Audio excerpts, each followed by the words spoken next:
15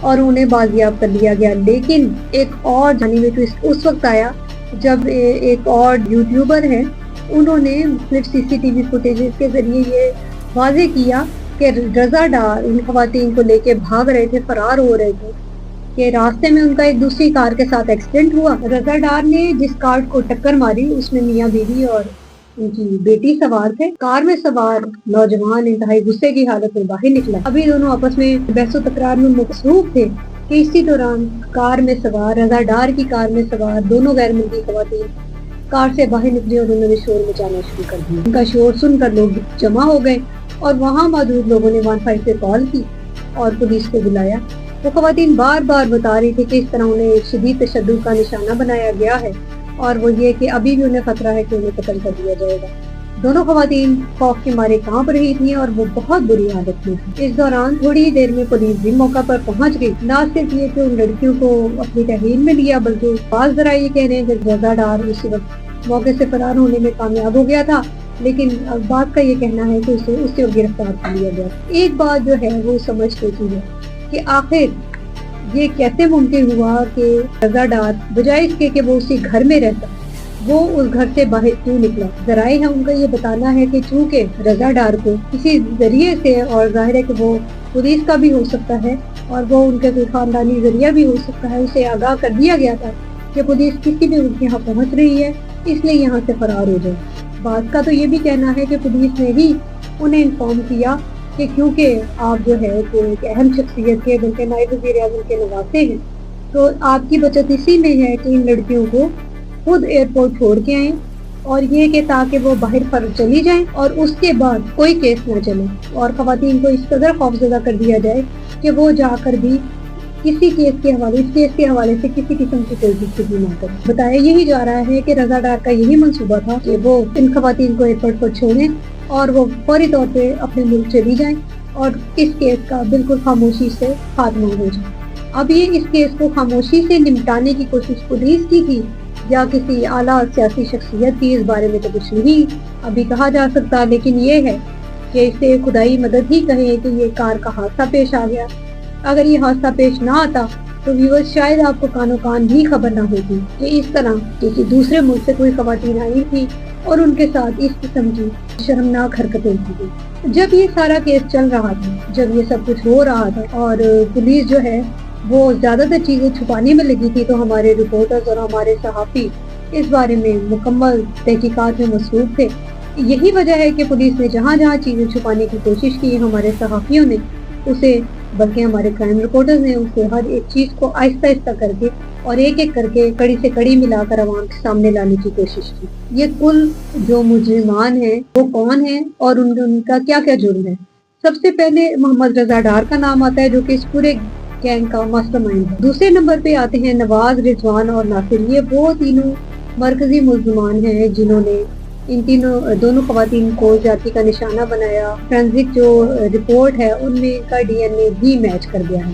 اس کے بعد حسن رضا، ساجد علی اور سکندر رضا، یہ لوگ بھی شامل ہیں۔ یہ وہ تمام ملزمان ہیں جو اب تک گرفتار ہو چکے ہیں، لیکن ایک ابھی بھی فرار ہے جس کا نام ہے علی ڈار۔ بعض صحافیوں کا یہ کہنا ہے اور وہ بڑے وثوق کے ساتھ یہ کہہ رہے ہیں کہ یہ علی ڈار اسحاق ڈار کے بیٹے ہیں۔ اب ہم اس بارے میں یقینی طور پہ تو کچھ نہیں کہہ سکتے، کیونکہ یہ بتایا جا رہا ہے کہ وہ رضا ڈار کے خاندان ہی کے کوئی فرد ہیں، لیکن یہ اسحاق ڈار کے صاحبزادے علی ڈار نہیں۔ بعض کا یہ بھی دعویٰ ہے کہ یہ علی ڈار وہی ہیں جو نائب وزیر اعظم کے بیٹے ہیں۔ رضا ڈار ہیں وہ ان کا بھی ان سے کوئی قریبی رشتہ ہی ہے۔ اس حوالے سے کبھی بھی کوئی بھی بات اس لیے واضح طور پہ نہیں کی جا سکتی کیونکہ اس کے ابھی تک شواہد سامنے نہیں آئے کہ آیا علی ڈار وہ جو ہیں وہ اسحاق ڈار کے بیٹے اور نواز شریف کے داماد ہی ہیں یا نہیں۔ اس بارے میں تو پولیس ابھی تحقیقات کرے گی۔ صحیح تحقیقات اس وقت سامنے آ سکیں گی اگر پولیس مکمل طور پہ سیاسی دباؤ سے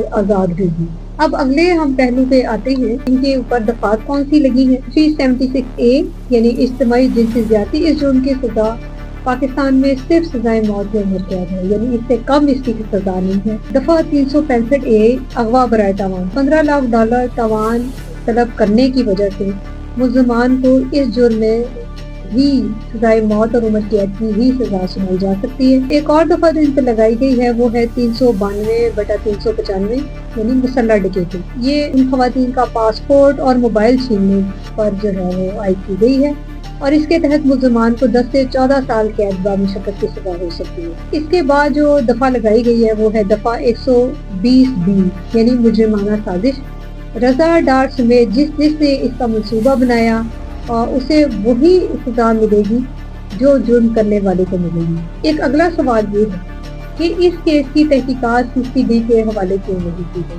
DIG فیصل کامران کے مطابق انہوں نے اس کا یہ جواب دیا کہ پاکستان کے اینٹی ریپ ایکٹ 221 کے تحت جو جنسی زیادتی کے کیسز ہیں اس کی جو تفتیش ہے صرف وہ پولیس کا ریپ سیل بھی کر سکتا ہے۔ سوال یہ ہے کہ کیا یہ صرف کوئی ریپ کا کیس تھا؟ ان کا یہ کہنا ہے کہ یہ CCD کے دائرہ اختیار میں نہیں آتا، جبکہ جو ماہرین ہیں وہ اس بات کو تسلیم کرنے کے لیے تیار نہیں ہیں۔ ان کا یہ کہنا ہے کہ یہ CCD کے ہی دائرہ اختیار میں آتا ہے۔ CCD کے جو اختیارات ہیں اس کے تحت ڈکیتی، رابری اور اس دوران جو ریپ کے مقدمات ہیں اس کی تفتیش کرنے کا مکمل طور پر اختیار رکھتی ہے۔ یہ آپ اسے دیکھ بھی سکتے ہیں، ہم اسکرین میں اس کو پیش بھی کر دیں گے۔ ان خواتین سے کیونکہ کرنسی چھینی گئی، ان سے ڈالرز چھینے گئے، ان سے وہ موبائل چھینا گیا، ان کے پاسپورٹ چھینے گئے اور یہ سب کچھ کرنے کے بعد ان کو زیادتی کا نشانہ بنا دیا۔ اب ظاہر ہے کہ CCD بھی اس کے تحت یہی اختیار رکھتی ہے اور اس قانون کے تحت یا CCD کے اس اختیار کے تحت CCD کو مکمل طور پہ اس بات کا اختیار تھا کہ وہ اس کیس کی بھی تحقیقات کرتی اور یہ کیس CCD کے حوالے ہی کیا جاتا۔ اب اس بات سے تو ایک جو واضح طور پہ میرا خیال ہے کہ ہر سننے والا یا ہر شہری یہی سوچے گا کہ پھر یہ CCD کے حوالے اسی لیے نہیں کیا گیا کیونکہ اس کیس کا تعلق ایک بہت بڑے خاندان کے ساتھ۔ اگر ایسا ہے تو اس پہ افسوس کا ہی اظہار کیا جا سکتا ہے۔ بعض رائے یہ بھی کہتے ہیں کہ CCD کے حوالے نہ کرنے کی بہت بڑی وجہ یا یہ خوف تھا کہ CCD کے سربراہ سہیل ظفر چٹھا ہے۔ سہیل ظفر چٹھا کو ہمیشہ سے ہی انتہائی سخت گیر اور کرمنل کے خلاف فیصلہ کن کارروائی کرنے والے پولیس افسر کی حیثیت سے انہیں جانا جاتا ہے۔ اب جو ذرائع ہیں ان کا یہ کہنا ہے کہ اگر یہ CCD کے حوالے کر دیا جاتا تو اس میں امکان کم تھا کہ سہیل ظفر چٹھا کی قیادت میں CCD ان ملزمان کو مقابلے میں پار نہ کر دیتی اور یہ وہی خوف تھا جس کی وجہ سے ان میں سے کسی بھی ملزم کو CCD کے حوالے نہیں کیا گیا، حالانکہ CCD اس کے تحقیقات کا اختیار رکھتی تھی۔